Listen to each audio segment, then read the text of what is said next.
Primeiro, agradecer, né, ao diretor, professor, Tadeu. O professor Tadeu, Luiz Tadeu, né, que é o diretor, e nós pedimos, ele prontamente, né, disponibilizou. E para nossa surpresa, quem é o nosso monitor aqui? Né? Raul. O Raul Carvalho, ele foi monitor do roteiro geoturístico, lá nos primórdios. 2012. Então ele é que vai falar aqui para vocês, apresentar aqui o museu, agradecer a presença do Raul, né? E vai falar da importância desse prédio, o que o museu faz, enfim. A gente pode ficar bem perto aqui para sair boa a gravação. Tudo bem. Vocês já tinham vindo, alguns de vocês já tinham vindo aqui no Museu da UFPA? Alguns, a maioria não veio, né? O museu ele acaba se perdendo um pouco nesse circuito patrimonial, mas o museu ele existe aqui há muitos anos. Essa casa aqui, antes de ser museu, era do Augusto Montenegro, que foi governador. E aí ele construiu aqui a casa para ele e ele morou aqui um tempinho. Então ele fez aqui, trouxe muito desse material que tem aqui, ele importou da Europa, que era coisa que estava na moda na época. Então a gente tem aqui um remanescente das arquiteturas dos casarões aqui de Belém. E o que a gente pode ver aqui? Muita ostentação, né, aqui nesse espaço. Mas, apesar disso, essa aqui era considerada uma casa pequena para os padrões da época, dos políticos importantes, né? Não da população como um todo.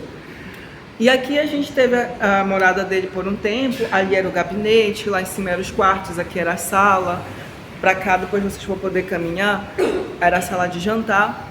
E ele morou aqui por mais ou menos 5 anos, e depois ele passou para outras famílias, que foi vendendo de família em família, até que a gente tem a compra pela universidade.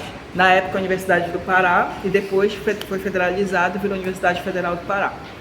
E aí a UFPA compra e transforma aqui em reitoria, porque antes os cursos eram todos espalhados pela cidade, não existia um campus, né, um campus unificado. Então eles botaram aqui a reitoria, né, que era um lugar mais central aqui da cidade. E aí, a partir disso, funcionava aqui o gabinete do reitor, as secretarias.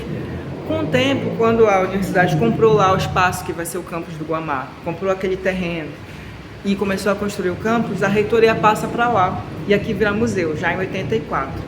Então, na década de a reitoria começou a funcionar aqui no final da década de 60 para o início da década de 70, passou para lá no começo da década de 80 e aqui vira museu em 84.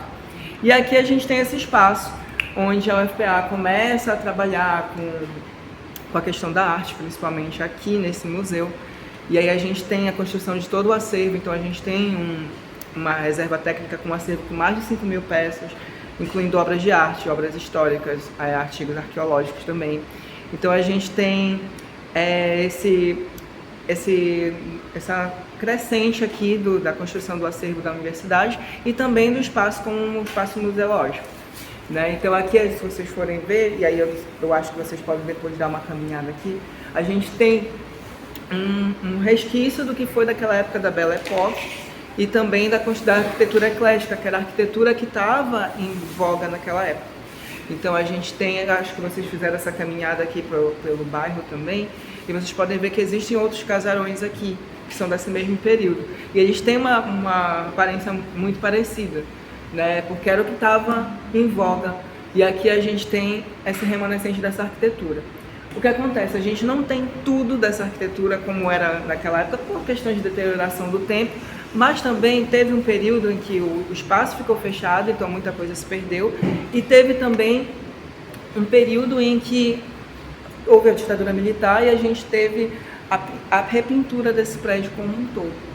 E aqui a gente perdeu muito desses detalhes. Então, se vocês forem ver aqui, a gente vê que o teto é branco, as paredes também, mas na época elas não eram assim. Então aqui a gente tem o que a gente chama de janelas da memória, mas que o nome mais técnico são prospecções, que é o que a gente mostra como era o original antes, né? Que é para poder criar, né, essa questão, não criar um falso histórico, demonstrar como é que esse espaço era e como é que ele está agora. Porque a gente teve essa pintura do prédio, então quando tem essa pintura a gente vai perdendo as camadas distintas e vai perdendo essas características do prédio. E aqui a gente teve outra coisa também que a gente se perdeu, os móveis, porque como era casa de família elas iam vendendo, e aí ia se perdendo esse material. Então a gente teve algumas das caracterizações aqui que no restauro a gente conseguiu recuperar, mas não completamente. Então se vocês forem olhar, em todas as partes do prédio a gente tem essas que a gente chama de janelas da memória, que mostra como era a pintura original, como era o teto original. Se vocês forem na outra sala, a gente tem também pedaços da pintura, porque na época do restauro optou-se por não restaurar tudo, né? Fazer um restauro um pouco mais voltado para a função que ele ia ter de museu. Então, paredes mais claras, uma pintura mais amena, porque antes era tudo muito colorido, era tudo muito cheio de cor, né?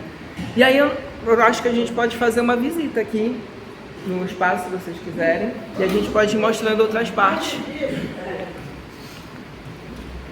Vou fazer o seguinte.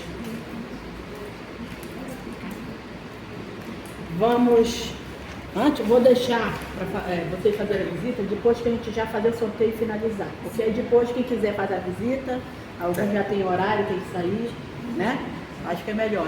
Aí quem quiser faz a visita, que vale super a pena, é uma oportunidade. Só me diz que horário está funcionando, se as pessoas quiserem vir durante o... Olha, o museu está fechado no momento. A gente vai entrar em reforma agora em junho, se tudo der certo. Para COP. Vai entrar em reforma, o museu está sem exposição, então ele está fechado nesse ajuste, até porque a gente está no período de transição de gestão aqui do diretor. Então a gente vai fechar o museu. Provavelmente ele vai abrir do dia 12 ao dia 18, porque é a semana de museus, então vai ter alguma programação aqui. Mas nos outros dias ele vai continuar fechado, porque a gente está nesse período de reforma do espaço, tá? Então, vocês foram privilegiados. Valeu a pena não ser tapioca hoje. Gente, dia 10 a gente vai ter o roteiro de Coraci, que vai começar lá na orla do Cruzeiro, às 8h30, a gente vai divulgar a rede, né? E além disso também, uma outra coisa, dizem que cantar parabéns antes do aniversário dá azar, mas está chegando o aniversário da professora Gorete, coordenadora desse projeto, que pensou esse projeto há muito tempo atrás, que muito ajuda também, né? Todos esses anos de colaboração que a gente está junto com elas. Então a gente queria cantar um parabéns aqui para a professora para homenageá-la. Bora lá! Parabéns pra você.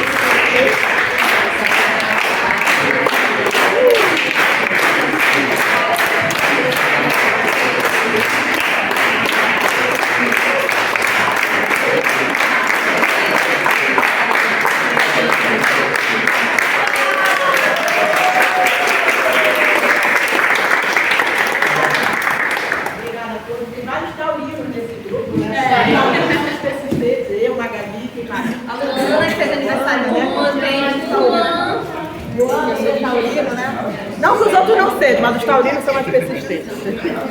Olha o Cássio também. Dia 10. Próximo, né? Então, falei pra você, faz 58 anos, terça-feira, que eu nasci ali na Santa Casa. Mas olha só, é porque a professora toma açaí e tem cara de bebê. Já posso me aposentar, mas vamos ter que me aguentar mais um pouquinho. Né? Vamos fazer, então, primeiro agradecer a presença de todos que vieram, né, lá desde o início, chegou né, eu estava pensando que ia cancelar se permanecesse aquela chuva longa, né, aí eu disse, não, vamos fazer as falas, ficamos lá 1 hora fazendo fala, as pessoas foram chegando, né, então deu para a gente fazer, que bom, então agradecer a todos, né, Paulo que já passou e todos que vieram. Quem veio a primeira vez no roteiro, levanta a mão. Primeira vez. Né? Quem veio a primeira vez, sigam as nossas redes, Instagram, Facebook, canal do YouTube. Hoje à tarde, Marquinhos, ele louco por essa coisa, lá para 5, 6 horas já coloca as fotos lá, né? As nossas fotos lá, coloca carrossel lá no Instagram, todas as fotos no Facebook, depois que ele, né? Se bem que hoje ele é cantor de ópera, não sei se dá pra gente fazer hoje, porque hoje ele está lá na ópera, né? Ele é tenor, Marquinhos? Sim. Tenor, então se vocês forem para a ópera, procure Marquinhos, que ele está lá também. Hoje a ópera Cobra Morato, não sei se ainda tem ingressos lá no Teatro da Paz, os preços estavam entre 50 e 70 reais, né? Então vale a pena, hoje eu vou lá. Eu não sei se ele vai conseguir colocar as fotos hoje, porque ele deve estar cedo lá no Teatro da Paz. Mas ele coloca daqui para amanhã. E os vídeos ele vai colocando durante a semana no nosso YouTube. Procure lá, né? Roteiro de Turismo, né? Então, agradecer a presença de todos, né?